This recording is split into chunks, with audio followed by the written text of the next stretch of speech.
اس سے پہلے کرتا ہے، جب بندہ سر اپنا جھکاتا ہے ان کے سامنے، اللہ کی پاکی بیان کرتا ہے، اللہ رب العزت اس کے گناہوں کو معاف بھی فرماتا ہے، پھر جو اس کے بگڑے کام ہوتے ہیں نا، سر جھکانے کی برکت سے اللہ رب العزت اس کے سارے کاموں کو سیدھا فرما دیتا ہے۔ پھر جو نماز ادا کرتا ہے، پھر پر کیا ہوتا ہے، پھر یہ کس لیے کہ نماز اور قرآن کیوں کرنے سے رب العالمین نے ارشاد فرمایا، یہ قرآن کریم کی آیت سنیں، اللہ رب العزت نے ارشاد فرمایا وَأَقِيمُوا الصَّلَاةَ وَآتُوا الزَّكَاةَ وَأَطِيعُوا الرَّسُولَ لَعَلَّكُمْ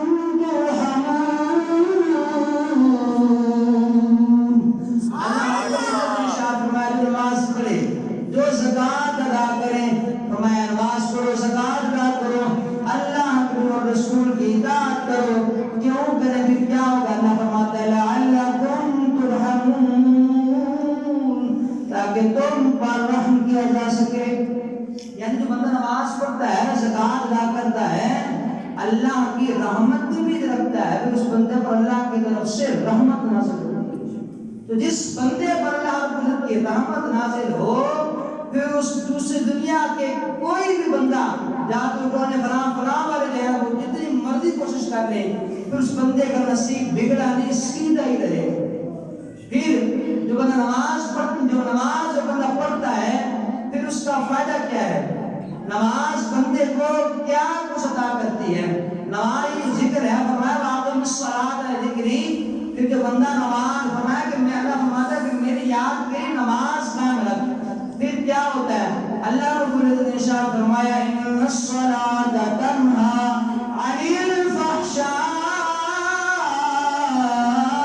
والمنکر۔ اللہ رب العزت فرمایا بے شک نماز بے حیائی اور برے کاموں سے روکتی ہے۔ نماز کی یہ پاور ہے، بندہ نماز ادا کرتا ہے، پھر بندے کو جب وہ برے کاموں سے، بے حیائی سے، برے کاموں سے نماز بندے کو روک لیتی ہے۔ جب بندہ نماز مخلص ہو کر اللہ کے سامنے جھکتا ہے، نماز ادا کرتا ہے، پھر بات کر اگر کسی دوسری صحبت میں چلا جائے، گناہوں والی محفل میں چلا جائے، جب بندہ گناہوں کی سوچتا ہے تو نماز آنے آتی ہے۔ بندے کے دل دماغ میں وہ خیال آتا ہے کہ یار تو نماز ابھی نماز پڑھ کے آئے، تو ابھی ذکر کر کے آیا ہے، تو ابھی یہ فلاں کام کر کے آیا ہے۔ پھر اس کی برکت کیا ہوتی ہے کہ بندہ بے حیائی سے، برے کاموں سے روک دیا جاتا ہے۔ پھر بندہ خود نہیں رکتا، پھر اللہ کو فضل سے بندہ رک جاتا ہے، بندے کے دل و دماغ میں آ جاتا ہے کہ میں نے نماز پڑھی، ذکر کیا، میں ابھی نہیں کر کے، میں صبح یہ کام کیا، میں گناہ والے کام کر رہا ہوں، یا مجھے چھوڑ دیتے، پھر بندہ چھوڑ دیتا ہے۔ اسی طرح جس میں پہلے عرض کیا کہ قرآن کریم میں متعدد مرتبہ جو ہے نا وہ اس چیز کا ذکر کیا گیا ہے، نماز کے متعلق فرمایا گیا۔ پھر نماز جو ہے ارشاد فرمایا، نبی کریم صلی اللہ علیہ وسلم کا فرمان ہے، نشان میں لا کر فرماتے ہیں، کنز الایمان کے جس بات کا سرکار فرمایا الصلاۃ نور المؤمن، الصلاۃ نور المؤمن، ملا کر فرماتے ہیں نماز مومن کا جو ہے وہ نور ہے، نماز مومن کا نور ہے، روشنی ہے۔ یا پھر روشن جمعہ کا ہے، فرمایا الصلاۃ عماد الدین فمن ترکها فقد هدم الدین ومن اقامها فقد اقام الدین۔ فرمایا نماز دین کا ستون ہے، فرمایا کہ جس نے نماز چھوڑی اس نے دین کی بنیاد کو ڈھا دی، پھر فرمایا جس نے نماز قائم کی اس نے دین کو قائم رکھا، جس نے نماز چھوڑی اس نے دنیا نماز کی بنیاد دین کے ستون کو ڈھا دیا، اور جس نے نماز قائم رکھی، جس نے نماز پڑھی، فرمایا اس نے جس نے نماز قائم کی اس نے دین کو جو ہے وہ قائم رکھا۔ پھر فرمایا کہ الصلاۃ معراج المؤمنین، نماز مومنوں کی معراج ہے، نماز مومنوں کی معراج ہے۔ حضرت علی بن مرتضیٰ شیخ خدا رضی اللہ تعالیٰ سے روایت ہے کہ سرکار عالم صلی اللہ علیہ وسلم نے ارشاد فرمایا کہ نماز ہی سے اللہ تعالیٰ کی رضا حاصل ہوتی ہے، نماز ہی سے اللہ تعالیٰ کی رضا حاصل ہوتی ہے۔ فرمایا نماز فرشتوں کی محبوب عبادت ہے، فرشتوں کی بھی محبوب عبادت ہے۔ اب فرشتوں میں اور ہماری نماز میں فرق کیا ہے؟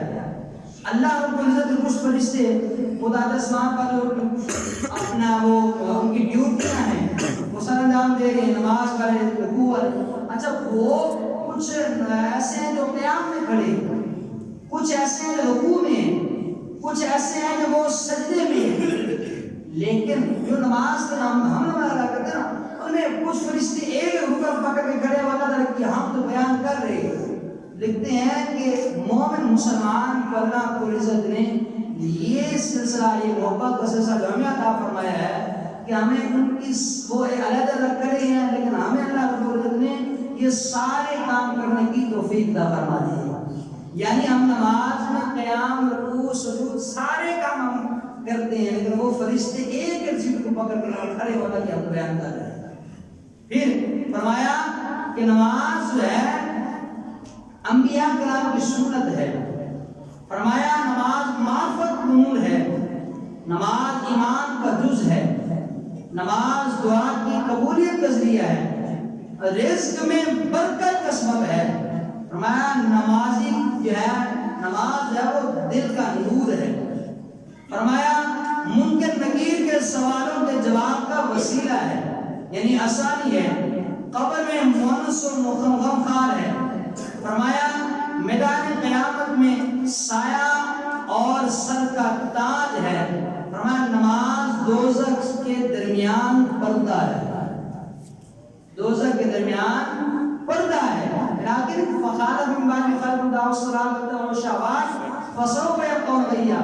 شاید باری تعالیٰ کا فرماتا ہے کچھ ان کے بعد کچھ ناخلف لوگ پیدا ہوئے جو نماز کو ضائع کیا، ان کا انجام کیا، جو نماز نہیں پڑھتا، فسوف يلقون غيا، ان کا ٹھکانہ غی ہے۔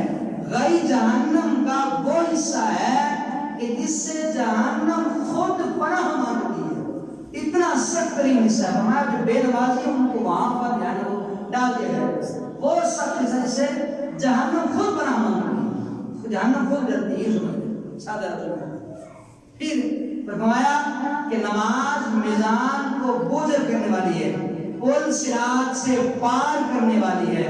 فرمایا نماز جنت کی کنجی ہے، یعنی جس کے بعد یہ کنجی ہوگی وہ جنت پہنچے گا، وہ اپنے تالے کھولے دنیا سے جائے گا، یعنی جنت کی وہ کنجی یہاں سے حاصل کر کے پہنچے گا وہاں۔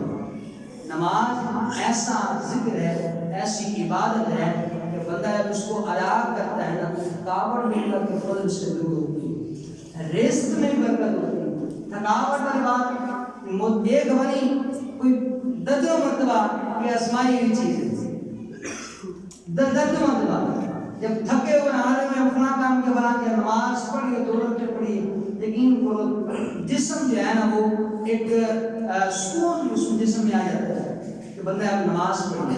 نماز کے متعلق قول جو ہے وہ آپ حضرات کو سنا کر گفتگو کو مکمل کروں۔ اور حضرت امام جو ہے محمد بن سیرین رحمۃ اللہ علیہ فرماتے ہیں کہ اگر مجھے اختیار دیا جائے نا، اگر مجھے، یہ بڑا پیارا قول ہے، اگر مجھے اختیار دیا جائے اللہ کی طرف سے کہ چاہے تو جنت لے لو اور چاہے 2 رکعت نماز ادا کرنے کی توفیق لے لو، چاہے تو جنت، چاہے تو 2 رکعت نماز نفل ہے وہ ادا کرنے کی توفیق لے لو، ان دونوں میں سے تو آپ بڑا خوبصورت نشان فرماتے ہیں۔ آپ فرماتے ہیں میں جنت کو نہیں بلکہ 2 رکعت نماز کو اختیار کروں گا، جنت کو چھوڑ کر میں 2 رکعت نماز کو اختیار کروں گا۔ تو پوچھا گیا کیوں؟ فرمایا کیونکہ 2 رکعتوں میں اللہ تبارک و تعالیٰ کی رضا ہے، یعنی نماز اللہ کی رضا ہے۔ فرمایا جو جائے کہ بندہ اللہ کی رضا کو حاصل کر لیتا ہے کہ وہ سمجھو کو بندے جنت کی حاصل کر لی ہے۔